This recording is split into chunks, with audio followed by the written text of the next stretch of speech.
State pension for many of you may be your only or biggest source of retirement income and a key cornerstone on your path to retirement.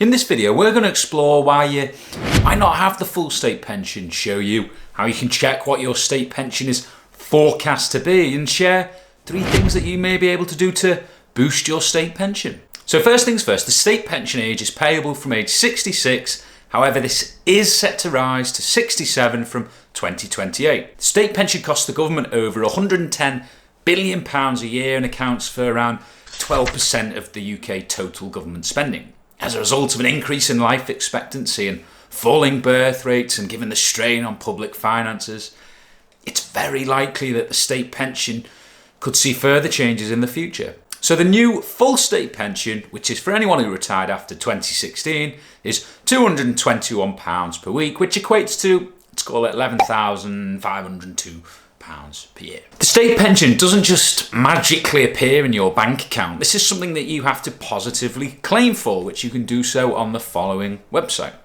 The state pension and whether you're eligible for it is based on your national insurance record. To get the minimum amount of state pension, you need 10 qualifying years. For the full amount, you may be asking, well, you're going to need 35 qualifying years of having the necessary national insurance contributions. It's also possible to have a reduced state pension even if you've made the necessary NI contributions for that 35 years. Well, this is because prior to 2016, it was possible for either you or your employer to contract out of the additional state pension. Long story short, but unlike the new state pension, which is based on a single flat rate, the old state pension was comprised of a basic amount and also an additional state pension. If you'd contracted out with, this was commonly referred to as SERPs, the additional state pension, then either your NI contributions may have been lower, or they could have just been redirected to another pension scheme, be it a workplace pension or a private pension. So you've got a reduced amount for whatever reason. What can you do about it? Well, first things first, it's possible to plug any gaps by making and paying the voluntary NI contributions and effectively purchasing additional years. The general rule is that you can go back and plug any gaps from the previous 6 years. However, this was extended so that you could go much further back. We won't really get into it in this video, as it could be a video in and of itself. So how can you plug any gaps if you're employed? Well, if you're employed, you can do so by making voluntary class 3 contributions, and if you're self-employed, you can make voluntary class 2 contributions. You can see the cost of making the relevant voluntary contribution on the screen now. So if you were employed, the cost of purchasing an additional year would be £179.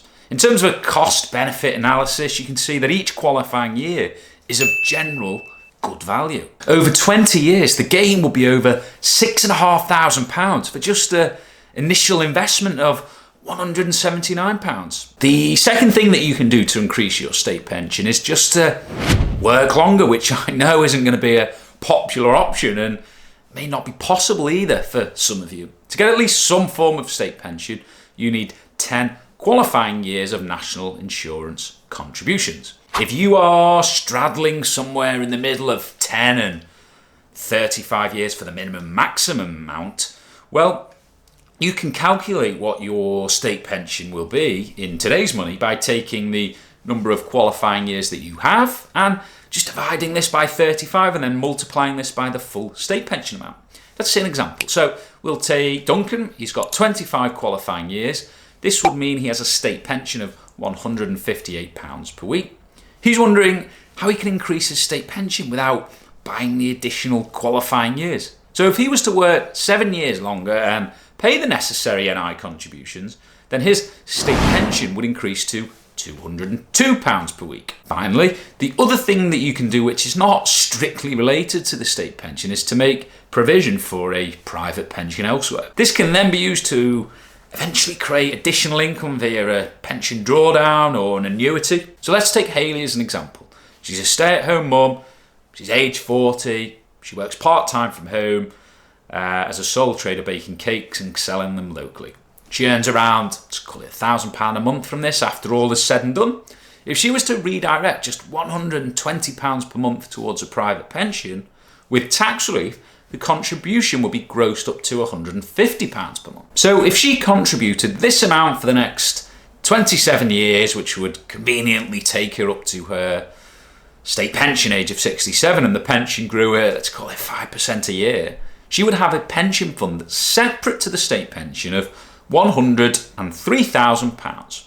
A 67-year-old female in good health could purchase an annuity worth approximately £4,900 per year based on the assumptions on the screen now, although it must be stressed that annuity rates change all the time, so it could produce less or more income by the time that she gets to retirement. She could look at drawdown and a flexible income and use one of the more renowned safe withdrawal rates of 3, 4 or even 5% of the starting pension fund. Although these don't guarantee she won't run out of money if returns are worse than expected or her expenses surge, along with the state pension of £11,500, either using an annuity or drawdown could produce a combined retirement income anywhere from £14,500 up to £16,400, which you could argue at least is not a bad retirement income if we assume that there's no mortgage at the point of retirement. The kids have flown the nest, and Kelly's husband perhaps has some of his own pension planning.